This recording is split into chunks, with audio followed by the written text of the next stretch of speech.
मैं हूं निश्चय मस्ताना और आज के इस बुलेटिन में आपका स्वागत है। आइए नजर मारते हैं आज की मुख्य हेडलाइंस पर। भारतीय जनता पार्टी के पंजाब प्रधान अश्वनी शर्मा ने कहा, 2022 में नए चेहरों को उतारेंगे और निश्चित रूप से जीत हमारी होगी। पीजीआई एम्प्लॉइज यूनियन की विरोध प्रदर्शन यूनियन ने पीजीआई में बड़े स्तर पर घोटाले का लगाया आरोप।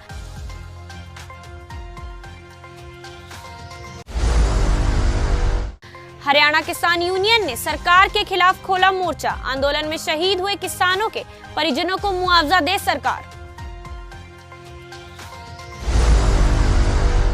भारतीय जनता पार्टी के पंजाब प्रधान अश्वनी शर्मा ने प्रदेश के नगर निकाय चुनाव पर प्रतिक्रिया दी है। आज चंडीगढ़ में मीडिया से रूबरू हुए अश्वनी शर्मा ने कहा कि गुरुवार को जिस तरह से मोहाली में वोटों की गिनती हुई है, उसके बाद निकाय चुनाव संपन्न हुए हैं, पर अब लगता है सरकार ने चुनाव शब्द के मायने ही बदल कर रख दिए। नामांकन से लेकर अभी तक जो पंजाब का माहौल कैप्टन की सरकार ने बनाए रखा, उसे देखकर लगता है कि इतिहास में इस चुनाव को काले अक्षरों में लिखा जाएगा। भाजपा प्रधान अश्वनी शर्मा ने कहा कि सीएम अपनी पीठ थपथपा रहे हैं। कांग्रेस ने सरकारी मशीनरी का इस्तेमाल करके अपने बनाए माहौल से फायदा लिया और जीत गई, पर इससे लोकतंत्र शर्मसार हुआ है। भाजपा के शूरवीरों को मैं सलाम करूंगा जो इतनी बड़ी परेशानी में कमल के फूल के साथ खड़े रहे और प्रदेश में चल रहे जबर जुल्म का मुकाबला किया। इस जनतातंत्र में लोगों ने दृश्य को करीब से देखा है और पंजाबी मौका आने पर इसका जवाब देंगे। फिलहाल अगर किसी का धन्यवाद कांग्रेस को करना चाहिए तो वो डीजीपी दिनकर गुप्ता का करना चाहिए, जिसने हालातों पर आंखें बंद कर रखी हैं। राज्य चुनाव आयोग का करना चाहिए जो कुंभकर्ण की नींद सोया हुआ था। शर्मा ने कहा कि हम मीटिंग तक नहीं करने जा सकते थे, उससे पहले ही हमारे ऊपर हमला हो जाता था। खैर जो भी हुआ, अब भाजपा ने 2022 के लिए तैयारी शुरू कर दी है। उस समय सुरक्षा नहीं होगी जो मूक दर्शक बनी रहे। हम 2022 में नए चेहरों को उतारेंगे और निश्चित रूप से जीत हमारी होगी। आम आदमी पार्टी या दूसरिया पार्टियां, अकाली दल भी ले लो, बाकी भी ले लो, जड़े खड़े सी बीएसपी ले लो, कारण की है कि लोकतंत्र दी पूरी तरह नाल हत्या हुई है। इस चुनाव नूं लुटिया गया, जित्या नहीं गया।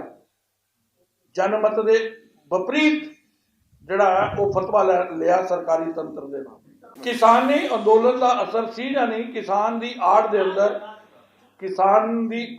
ਅੰਦਰ ਕਾਂਗਰਸ ਦੇ ਗੁੰਡਿਆਂ ਦੁਆਰਾ ਕਿਸਾਨੀ ਝੰਡਾ ਫੜ ਕੇ ਜਿਸ ਪ੍ਰਕਾਰ ਚੁਣਾਵ ਨੂੰ ਵਾਅਦੇ ਕੀਤਾ ਗਿਆ, ਜਿਸ ਪ੍ਰਕਾਰ ਕੈਂਡੀਡੇਟਾਂ ਨੂੰ ਘਰਾਂ ਤੋਂ ਨਹੀਂ ਨਿਕਲਣ ਦਿੱਤਾ ਗਿਆ, ਜਿਸ ਤਰੀਕੇ ਨਾਲ ਡਰ ਦਾ ਮਾਹੌਲ ਬਣਾਇਆ ਗਿਆ, ਉਹਦਾ ਅਸਰ ਜ਼ਰੂਰ ਥੋੜਾ ਸੀ।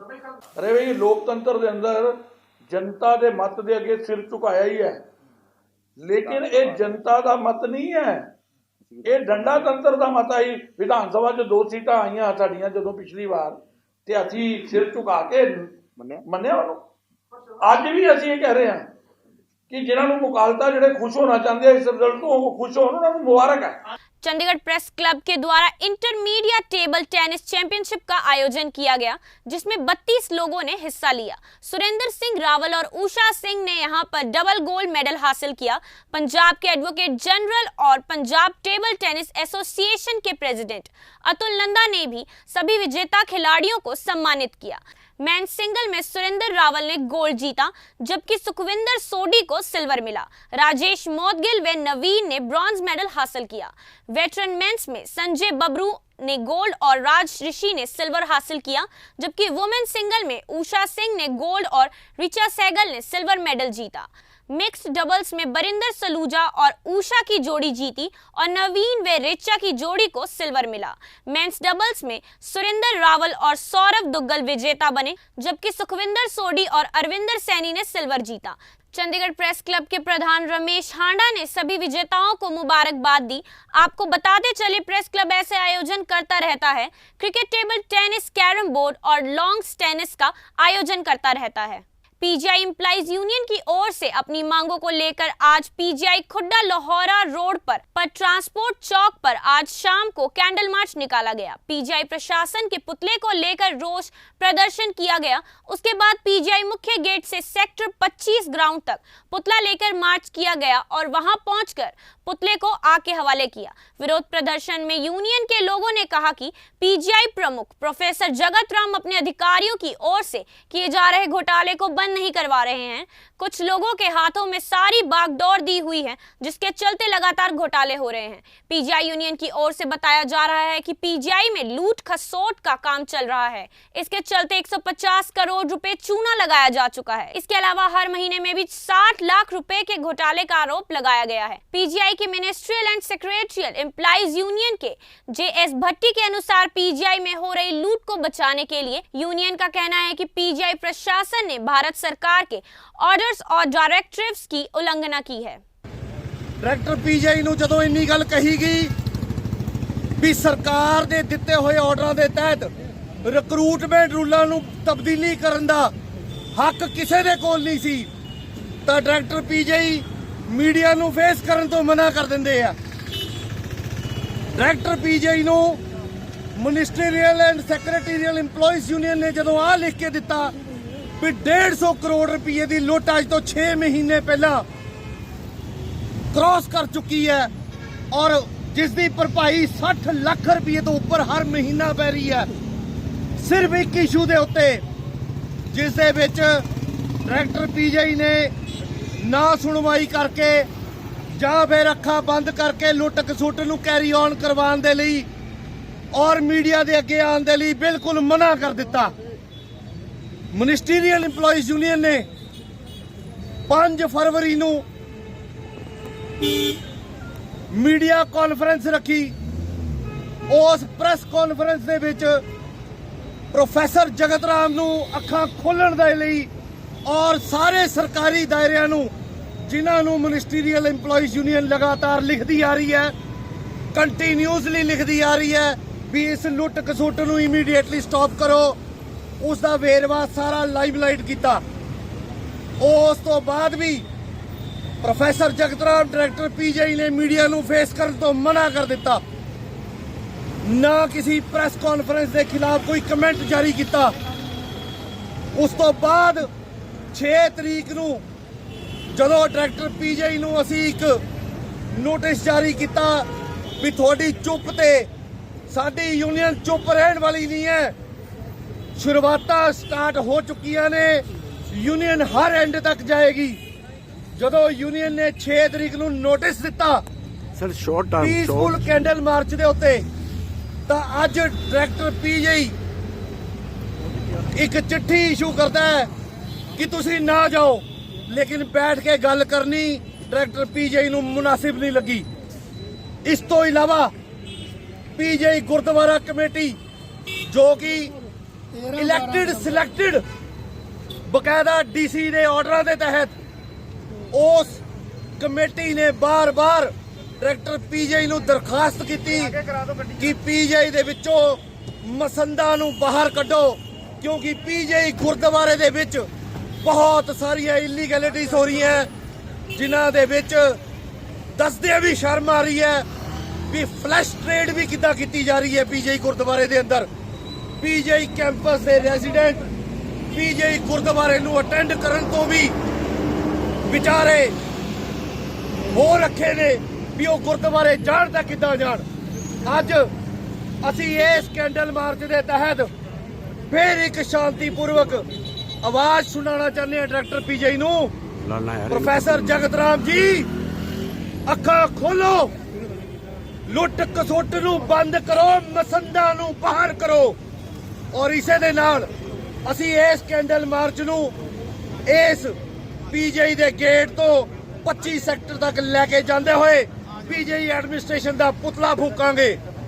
चंडीगढ़ हरियाणा किसान यूनियन ने कृषि कानूनों के मुद्दे पर केंद्र सरकार के विरुद्ध मोर्चा खोलते हुए कहा कि 26 जनवरी को लाल किले पर हुई घटना की जहां स्वतंत्र एजेंसी के माध्यम से जांच होनी चाहिए, वहीं इस मामले में गिरफ्तार किए गए किसानों को बिना किसी देरी के छोड़ना चाहिए। हरियाणा किसान यूनियन के प्रधान रणधीर सिंह रेणु, अर्थशास्त्री प्रोफेसर रघबीर चंद गोयल तथा अध्यात्मविद बलजीत सिंह इगराहा ने आज यहां पत्रकारों से बातचीत में कहा कि प्रधानमंत्री ने आज तक कभी भी किसी अहिंसक प्रजातांत्रिक आंदोलन में हिस्सा नहीं लिया, इसलिए वे किसानों के मन को नहीं समझ सके। उन्होंने कहा कि भाजपा नेताओं द्वारा शांतिपूर्वक आंदोलन कर रहे किसानों को देशद्रोही, खालिस्तानी कहना पूरी तरह से निंदनीय है। कृषि कानूनों को वापस लिए जाने, गिरफ्तार किसानों को तुरंत रिहा किए जाने, किसान आंदोलन के दौरान अब तक शहीद हुए किसानों को मुआवजा दिए जाने की मांग करते हुए उन्होंने कहा कि सरकार ने हरियाणा में कई दिनों तक इंटरनेट सेवाएं बाधित करते आमजन को नुकसान पहुंचाया है। भविष्य में सरकार अगर ऐसी कोई कार्रवाई करती है तो हरियाणा किसान यूनियन इसका कड़ा विरोध करेगी। तीनों कृषि काले कानूनों को तुरंत वापस ले, ये हमारी मांग है। दूसरा, एमएसपी को कानूनी दर्जा दिया जाए। तीसरा, गिरफ्तार किए गए बेकसूर किसानों को तुरंत रिहा किया जाए और किसानों पर झूठे मुकदमे जो बनाए गए हैं वो तुरंत वापस लिए जाएं। और इस आंदोलन में क्या हुआ, कुछ लोग लापता है, 20-25 लोग। सरकार उनके ऊपर कोई सफाई भी नहीं दे रही, कोई बयान भी नहीं दे रही। उनके अभिभावक रोज पूछ रहे हैं कि हमारा आदमी कहाँ गया, बताया नहीं जा रहा। उसके ऊपर कोई स्टेटस रिपोर्ट सरकार नहीं दे रही कि वो कौन सी जेल में हैं, कहाँ गए। आफ्टर ऑल आदमी तो थे, घर वाले कह रहे हैं कि गायब। सरकार उनके ऊपर कोई स्पष्टीकरण नहीं दे रही, दिल्ली पुलिस। तो हम ये भी चाहते हैं कि उनका भी अता पता सरकार बताए कि वो लोग कहाँ गए। सरकार ने इंटरनेट बंद कर दिया उस दौरान। हम ये चाहते हैं कि भाई सरकार कम से कम ये मूलभूत जो चीज़ें हैं इंटरनेट की, ये तो जारी रखें। इससे लोगों के बच्चों की पढ़ाइयाँ प्रभावित होती हैं। दूसरे और सब कुछ डिजिटल बना दिया, डिजिटल को आप बंद कर दो, तो ये ऐसा नहीं होना चाहिए। और मानवीय सुविधाएं हैं जो आप वहाँ जाके देखोगे, उनकी बिजली काट दी, ये इस तरह के बर्ताव उनके साथ नहीं होना चाहिए। उनके शौचालय है, पानी है, बिजली है, वो सुचारू रूप से किसानों को वहाँ मिलते रहने चाहिए। हम एक जो खास बात यह है कि लाल किले की घटना को हमारे चैनल के भाइयों ने भी बहुत प्रमुखता से खूब दिखाया। हम उसकी न्यायिक जांच की मांग करते हैं कि जो भी दोषी होगा पता लग जाएगा। किसान दोषी हैं तो अगर सरकार ने मिली भगत करके सारा इन लोगों से करवाया है, क्योंकि उनकी बैकग्राउंड देखो तो वो बीजेपी की बैकग्राउंड है उन लोगों की, उनसे करवाया है तो न्यायिक जांच से स्पष्ट हो जाएगा। हम चाहते हैं कि इसकी सरकार न्यायिक जांच करवाए। चंडीगढ़ एक ऐसा शहर है जो पंजाबियों के गांव उजाड़ कर बसा है और यहाँ पंजाबी लोग रहते हैं। बावजूद इसके ये हमारी बदकिस्मती है कि चंडीगढ़ में पंजाबी भाषा लागू नहीं की जा रही। 1 नवंबर 1966 को चंडीगढ़ को पंजाब की राजधानी बनाया गया था, जो पहले पंजाब में ही था। यहाँ अधिकारियों की तरफ अभी भी अंग्रेजों को ही तरजीह दी जा रही है। इसको लेकर शनिवार को तो संघर्ष कमेटी और गुरुद्वारा समूह चंडीगढ़ कमेटी, नौजवान किसान एकता व चंडीगढ़ पंजाबी मंच की तरफ से सेक्टर 30 बाबा मक्खन शाह लुभाना भवन की ओर से सेक्टर 22 तक एक रैली निकाली गई, जिनकी मुख्य मांग थी चंडीगढ़ में पंजाबी भाषा को लागू किया जाए और केंद्र सरकार द्वारा तीनों खेती कानूनों को भी रद्द करने की मांग की गई। पंजाबी मंच ने नाल किसान यूनियन के नुमाइंदियां ने पंजाबी माँ बोली वास्ते देखो बड़े दुख ना कहना पैंदा है कि जिस कौम ने 90% सीस दिते होण इस मुल्क की आज़ादी लई, उसकी अपनी जबान नहीं है, उसकी अपनी राजधानी नहीं है। असी राजधानी बनाई सी लाहौर, वो सातों खोई। असी बनाई शिमला, वो सातों खोई। असी बनाई चंडीगढ़, वो खोई। फिर ये कहते हैं भी सिख अतवादी है, सिख वतवादी है, सिख साडा साथ नहीं दिंदे। इन्नियां जातियां सिख जिहदी अपनी जबान नहीं, सानू साडे बच्चे की कहणगे की दिता सानू।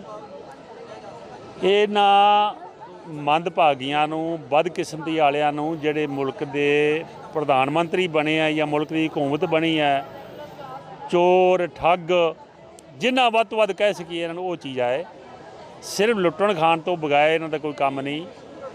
ਵੇਖੋ ਸਰਕਾਰਾਂ ਦਾ ਕੰਮ ਹੁੰਦਾ ਕੁੱਲੀ ਗੁੱਲੀ ਜੁੱਲੀ ਆਪਣੀ ਜਿਹੜੀ ਦੇਸ਼ ਦੀ ਜਨਤਾ ਉਹਨੂੰ ਢਿੱਡ ਭਰਨ ਵਾਸਤੇ ਅੰਨ ਦੇਣਾ, ਕੋਈ ਨੰਗਾ ਨਾ ਹੋਵੇ, ਕੱਪੜਾ ਦੇਣਾ, ਕਿਸੇ ਕੋਈ ਮਕਾਨ ਨਹੀਂ ਉਹਨੂੰ ਰਿਹਾਇਸ਼ ਦੇਣੀ, ਪਰ ਇਹ ਖੋਹਣ ਤੇ ਲੱਗੇ ਆ। ਕਿੱਥੇ ਭਲਾ होएगा इन्हां दा। आपको बता दें कि चंडीगढ़ में पंजाबी भाषा को पहली भाषा का दर्जा दिए जाने को लेकर लगातार मांग काफी देर से उठ रही है। बावजूद इसके इस मांग की ओर ध्यान अभी तक नहीं दिया गया है। पूरे अपने इंडिया च ਜਿਹੜਾ ਆਪਣਾ ਹਿੰਦੁਸਤਾਨ ਦੇ ਵਿੱਚ ਕੌਮਾਂਤਰੀ ਮਾਂ ਬੋਲੀ ਦਿਵਸ ਦੇ ਵਜੋਂ ਮਨਾਇਆ ਜਾਂਦਾ 22 ਤਰੀਕ ਦਾ, ਤੇ ਉਸੇ ਵੱਲੋਂ ਕਿਉਂਕਿ ਚੰਡੀਗੜ੍ਹ ਇੱਕ ਐਸਾ ਸ਼ਹਿਰ ਹੈ, ਆਪਾਂ ਬਦਨਸੀਬ ਸ਼ਹਿਰ ਕਹਿ ਸਕਦੇ ਜਿਸ ਦੀ ਖੇਤਰ ਦੀ ਭਾਸ਼ਾ ਪੰਜਾਬੀ ਹੈ, ਤੇ ਇੱਥੇ ਪੰਜਾਬੀ ਨੂੰ ਮੰਨਣ ਦਾ ਹੱਕ ਨਹੀਂ ਦਿੱਤਾ ਜਾ ਰਿਹਾ। ਉਸ ਦੇ ਲਈ ਪੰਜਾਬੀ ਮੰਚ ਹਮੇਸ਼ਾ ਹੀ ਇੱਥੇ ਬਹੁਤ ਜ਼ਿਆਦਾ ਆਪਣਾ ਅੰਦੋਲਨ ਕਰਦਾ ਆ ਰਿਹਾ। ਉਸੇ ਦੇ ਤਹਿਤ ਅਸੀਂ ਅੱਜ ਦਾ ਜਿਹੜੀ ਮਾਰਚ ਰੱਖੀ ਹੈ, ਜੋ ਸਾਡੀ 2-3 ਕਿਲੋਮੀਟਰ ਦੀ 22 ਸੈਕਟਰ ਤੱਕ ਜਾਣੀ ਹੈ, ਉਸ ਦੇ ਤਹਿਤ ਅਸੀਂ ਰੱਖਿਆ। ਤੇ ਉਹਦੇ ਨਾਲ ਜਿਹੜਾ ਹੁਣ ਪੂਰੇ ਆਪਾਂ ਸੰਸਾਰ 'ਚ ਕਹਿ ਸਕਦੇ ਹਾਂ 3 ਕਾਨੂੰਨਾਂ ਦੇ ਖਿਲਾਫ ਵੀ ਅੰਦੋਲਨ ਚੱਲ ਰਿਹਾ ਕਿਸਾਨੀ ਦੇ, ਉਹਦੇ ਸਮਰਥਨ ਵਿੱਚ ਵੀ ਅਸੀਂ ਅੱਜ ਦੀ ਮਾਰਚ ਰੱਖੀ ਹੈ, ਜਿਹਦੇ ਵਿੱਚ ਸਾਰੇ ਚੰਡੀਗੜ੍ਹ ਦੇ ਸਮੂਹ ਗੁਰਦੁਆਰਾ ਸੰਗਠਨ, ਪਿੰਡੂ ਸੰਘਰਸ਼ ਕਮੇਟੀਆਂ ਤੇ ਹੋਰ ਨੌਜਵਾਨ ਜਥੇਬੰਦੀਆਂ ਤੇ ਲੰਬੜਦਾਰ ਯੂਨੀਅਨ ਤੇ ਆਪਣੇ ਜਿੰਨੀਆਂ ਵੀ ਰਾਜਨੀਤਿਕ ਪਾਰਟੀਆਂ ਨੇ ਉਹ ਵੀ ਇਸ ਵਿੱਚ ਹਿੱਸਾ ਲੈ ਰਹੀਆਂ ਨੇ, ਤੇ ਨੌਜਵਾਨ ਸਭਾਵਾਂ ਸਾਰੀਆਂ ਅੱਜ ਦੇ ਇਸ ਮਾਰਚ ਵਿੱਚ ਹਿੱਸਾ ਲੈ ਰਹੀਆਂ ਨੇ। पंजाब सरकार की तरफ से आम लोगों को मुफ्त स्वास्थ्य सहायता मदद कर देने के लिए शुरू की गई शरबत सहित स्वास्थ्य बीमा योजना के तहत आज 22 जागरूकता बहनों को पंजाब के हर एक जिले के लिए रवाना किया गया। पंजाब के स्वास्थ्य मंत्री बलबीर सिंह सिद्धू ने खुद इन जागरूकता बहनों को पंजाब के हर एक जिले के लिए रवाना किया। इस अवसर पर उनके साथ पंजाब स्वास्थ्य विभाग के प्रमुख सचिव हुस्नलाल के अलावा स्वास्थ्य विभाग के सभी वरिष्ठ अधिकारी भी मौजूद थे। यह जागरूकता मैंने न केवल पंजाब के हर कोने के अंदर सरबत सेहत बीमा योजना के बारे में आम लोगों को बताएंगे, बल्कि इन बहनों के साथ सरकार की तरफ से एक ऑपरेटर को भी नियुक्त किया गया है, ताकि लाभ पात्रों को मौके पर ही स्वास्थ्य बीमा योजना से संबंधित ई कार्ड मुहैया कराया जा सके। इसके साथ ही पंजाब सरकार की तरफ से हाल ही में हर शहर और गांव के अंदर खोले गए सरकारी वेलनेस सेंटर के लिए 770 मेडिकल अफसरों को स्वास्थ्य मंत्री की तरफ से नियुक्त पत्र भी बांटे गए। इस मौके पर स्वास्थ्य मंत्री बलबीर सिंह सिद्धू ने कहा कि पंजाब के अंदर स्वास्थ्य सेवाओं को उच्च स्तर पर लेकर आना उनकी प्राथमिकता है और राज्य में 1 करोड़ से ज्यादा लोगों को सरबत सेहत बीमा योजना का लाभ दिया जाएगा। ਇਹਨਾਂ ਦਾ ਮਕਸਦ ਇਹ ਹੈਗਾ ਕਿ ਵੀ ਅਸੀਂ ਇੱਕ ਅਵੇਅਰਨੈਸ ਡਰਾਈਵ ਸ਼ੁਰੂ ਕਰ ਰਹੇ ਹਾਂ। ਜਿਹੜਾ ਹੈਲਥ ਇੰਸ਼ੋਰੈਂਸ ਦਾ ਕੰਮ ਸੀ, ਸਰਬੱਤ ਸਿਹਤ ਬੀਮਾ ਯੋਜਨਾ ਸੀ, ਉਹ 'ਚ ਸਾਡੀ ਸਰਕਾਰ ਨੇ 40 ਲੱਖ ਬੰਦੇ ਪਰਿਵਾਰਾਂ ਨੂੰ ਕਵਰ ਕਰਨ ਦਾ ਸਾਡਾ ਅਸੀਂ ਜਿਹੜਾ ਪ੍ਰੀਮੀਅਮ ਪੇ ਕੀਤਾ ਹੈ, ਉਹਦੇ ਨਾਲ ਮਿਨੀਮਮ 1 ਕਰੋੜ 60 ਲੱਖ ਜਿਹੜੇ ਕਾਰਡ ਬਣਨੇ ਆ। ਕੁਛ ਤਾਂ ਡਿਊ ਟੂ ਕਿਸਾਨ ਐਜੀਟੇਸ਼ਨ ਜਾਂ ਕੁਛ ਸਰਕਮਸਟੈਂਸ ਐਸੇ ਹੋ ਗਏ ਕਿ ਕਾਰਡ ਦੇ ਜਿਹੜੇ 47 ਦਾ ਕਾਰਡ ਬਣਿਆ ਹੁਣ ਤੱਕ। ਅਸੀਂ ਉਹਨਾਂ ਦੀ ਨਫਰੀ ਵਧਾਉਣ ਵਾਸਤੇ, ਲੋਕਾਂ ਨੂੰ ਜਾਗਰੂਕ ਕਰਨ ਵਾਸਤੇ ਬਕਾਇਦਾ ਨਾਲ ਇਸ ਐਂਬੂਲੈਂਸ ਜਿਹੜੀ ਗੱਡੀ ਗਈ ਆ ਵੈਨ, ਉਹ 'ਚ ਮਸ਼ੀਨਾਂ ਫਿੱਟ ਹੋਣਗੀਆਂ। ਉਹ ਮੌਕੇ 'ਤੇ ਜਾ ਕੇ ਉੱਥੇ ਕਾਰਡ ਬਣਾ ਕੇ ਉਹਨੂੰ ਦੇ ਜਾਣਗੀਆਂ। ਅਤੇ ਪਲੱਸ ਜਿਹੜੇ ਇਹਦੇ ਨਾਲ ਪੂਰੇ ਜਿਹੜੇ ਬੰਦਿਆਂ ਨੇ ਹੋਰ ਵੀ ਜਿਹੜਾ ਰਹਿ ਜਾਣਗੇ ਅਤੇ ਉਹਨਾਂ 'ਚ ਅਵੇਅਰਨੈਸ ਆਏਗੀ। ਤਾਂ ਇਹ ਸਾਡਾ ਸਿਸਟਮ ਇਹਦਾ। ਅਤੇ ਦੂਸਰਾ ਅੱਜ ਅਸੀਂ ਇੱਕ ਜਿਹੜੇ ਕਮਿਊਨਿਟੀ ਹੈਲਥ ਸੈਂਟਰ ਖੋਲ੍ਹਣੇ ਪੂਰੇ ਪੰਜਾਬ 'ਚ, ਕੋਈ 2900 ਸਮਥਿੰਗ 3000 ਦੇ ਕਰੀਬ ਸੀ। ਉਹਦੇ 'ਚ 2046 ਪਹਿਲਾਂ ਆਲਰੇਡੀ ਖੁੱਲ੍ਹੇ ਹੋਏ ਨੇ, ਚੱਲ ਰਹੇ ਨੇ, ਬੜੇ ਕਾਮਯਾਬ ਨੇ। ਔਰ ਅੱਜ 771 ਬੱਚਿਆਂ ਨੂੰ ਹੋਰ ਅਸੀਂ ਕਮਿਊਨਿਟੀ ਹੈਲਥ ਅਫਸਰ ਦੇ ਅਪਾਇੰਟਮੈਂਟ ਲੈਟਰ ਦਿੱਤੇ ਨੇ, ਅਤੇ ਉਹਦੇ ਨਾਲ ਸਾਡਾ ਜਿਹੜਾ ਆਲਮੋਸਟ 2800 ਤੇ ਸਮਥਿੰਗ ਜਿਹੜੇ ਸਾਡੇ ਕਮਿਊਨਿਟੀ ਹੈਲਥ ਵੈਲਨੈਸ ਸੈਂਟਰ ਨੇ ਉਹ ਵਰਕਿੰਗ 'ਤੇ ਆ ਜਾਣਗੇ। ਅਤੇ ਜਿਹੜੇ ਜਿੱਥੇ ਕਿ 27 ਤਰ੍ਹਾਂ ਦੀ ਮੈਡੀਸਨ ਅਤੇ ਹਰ ਤਰ੍ਹਾਂ ਸ਼ੂਗਰ ਦਾ test, blood pressure test, diagnostic test ਜਿੰਨੇ ਵੀ ਹੈਗੇ ਨੇ ਉੱਥੇ ਪ੍ਰਬੰਧ ਹੋਏਗਾ। ਔਰ ਟੈਲੀ ਮੈਡੀਸਨ ਦਾ ਵੀ ਪ੍ਰਬੰਧ ਹੋਏਗਾ। ਉਹਦੇ ਨਾਲ ਜਿਹੜੇ ਸਾਡੇ ਐਕਸਪਰਟ ਇੱਥੇ ਚੰਡੀਗੜ੍ਹ ਹੈਡਕੁਆਟਰ ਦੇ ਬੈਠੇ ਹੋਣਗੇ, ਜਿਵੇਂ ਕੋਈ ਮੈਡੀਸਨ ਸਪੈਸ਼ਲਿਸਟ ਹੈ ਜਾਂ ਦੂਸਰਾ ਸਪੈਸ਼ਲਿਸਟ ਹੈ, ਉਹਨਾਂ ਨਾਲ ਟੈਲੀਫੋਨ 'ਤੇ ਗੱਲ ਕਰਕੇ ਉਹਨਾਂ ਨੂੰ ਜਿਹੜਾ ਪੇਸ਼ੈਂਟ ਹੈਗਾ ਉਹਨੂੰ ਸੁਜੈਸਟ ਕਰਨਗੇ। ਜਿਹੜਾ ਕਿ ਅਸੀਂ ਸਾਡੇ ਸੂਬੇ ਦੇ ਮੁੱਖ ਮੰਤਰੀ ਸਾਹਿਬ ਦੀ ਸੋਚ ਹੈ ਕਿ ਹੈਲਥ ਔਰ ਐਜੂਕੇਸ਼ਨ ਦੋਨਾਂ ਨੂੰ ਅਸੀਂ ਗ੍ਰਾਸ ਰੂਟ ਤੱਕ ਇਹਨੂੰ ਲੈ ਕੇ ਜਾਣਾ। ਉਹਦੇ ਕਰਕੇ ਅਸੀਂ ਸਾਰਾ ਅੱਜ ਉਪਰਾਲਾ ਕੀਤਾ ਗਿਆ। Sikh arts and film festival 2021 India chapter इस रविवार को टैगोर थिएटर में सुबह 11 बजे से रात 9 बजे तक प्रवेश निःशुल्क होगा। टैगोर थिएटर में 8 देशों में फिल्माई गई 24 फिल्में, Bharat 4, USA 6, Singapore 1, Pakistan 1, France 4, Italy 1, Australia 3 और इंग्लैंड 4 इसमें दिखाई जाएंगी। Sikh land Sikh arts and film festival 2021 India chapter में 21 फरवरी रविवार को प्रदर्शित किया जाएगा। वार्षिक फिल्म फेस्टिवल के दूसरे संस्करण में 6 सेंट्रिक डॉक्यूमेंट्री शॉर्ट फिल्म शामिल होंगी। 300 प्लस दिलचस्प आर्ट्स डिस्प्ले, आर्ट्स प्रदर्शनी, बुक लॉन्च, कविता, वार्ता और घोषणाएं शामिल रहेंगी। ये पिनाका मीडिया वर्कर्स और रोलिंग फ्रेम एंटरटेनमेंट द्वारा आयोजित किया जा रहा है और चंडीगढ़ प्रशासन के सहयोग से आयोजित हो रहा है। दर्शकों का प्रवेश निःशुल्क होगा, लेकिन इसके लिए मौके पर ही पंजीकरण किया जाएगा। इस साल फेस्टिवल का मुख्य आकर्षण 3 फिल्म्स का वर्ल्ड प्रीमियर होगा। ਕੱਲ 21 ਫਰਵਰੀ ਨੂੰ ਟੈਗੋਰ ਥੀਏਟਰ 'ਚ ਹੋ ਰਿਹਾ ਤੇ ਪੂਰੇ ਦਿਨ ਦਾ ਫੈਸਟੀਵਲ ਹੋਏਗਾ ਜੀ। 11 ਵਜੇ ਤੋਂ ਲੈ ਕੇ ਰਾਤੀ 9 ਵਜੇ ਤੱਕ ਰਨਿੰਗ ਕੰਟੀਨਿਊਸ ਫੈਸਟੀਵਲ ਹੋਏਗਾ। 24 ਫਿਲਮਾਂ ਦਿਖਾਈ ਜਾਣਗੀਆਂ ਜੀ, इंटरनेशनली प्रोड्यूस्ड फिल्मां सारियां, ਜਿਹੜੇ ਤੋਂ 3 फिल्में इंडिया में बनी हुई हैं और बाकी सारी अक्रॉस द वर्ल्ड बनी हुई हैं। United States, Scotland, Australia, America, France, इन कंट्रीज़ में बनी हुई है और पाकिस्तान, सिंगापुर, इन कंट्रीज़ में बनी हुई फिल्म है। और 3 state of the art exhibitions रहेंगी कल। ऑलमंड्स का डिस्प्ले रहेगा Guinness world book record artist Aman Singh Gulati द्वारा, और अपना विनोद चौहान साहब की पेंटिंग एग्जीबिशन रहेगी चरण छू on gurdwaras of east Punjab. जहाँ जहाँ गुरु नानक जी एक बार भी गए हैं वो सारे गुरुद्वारों का एक एक्स्ट्रावेगेंट डिस्प्ले रहेगा। और उसके बाद डॉक्टर देवेंद्रपाल सिंह सहगल की जो काइट्स हैं सोशल मैसेजेस पे वो दिखाई जाएंगी, प्लस वर्ल्ड स्मॉलेस्ट काइट का भी एग्जीबिशन डिस्प्ले रहेगा। आज के लिए इतना ही, मुझे दीजिए इजाजत। धन्यवाद। सब्सक्राइब करें हमारा चैनल और लाइक एंड शेयर करना ना भूलें।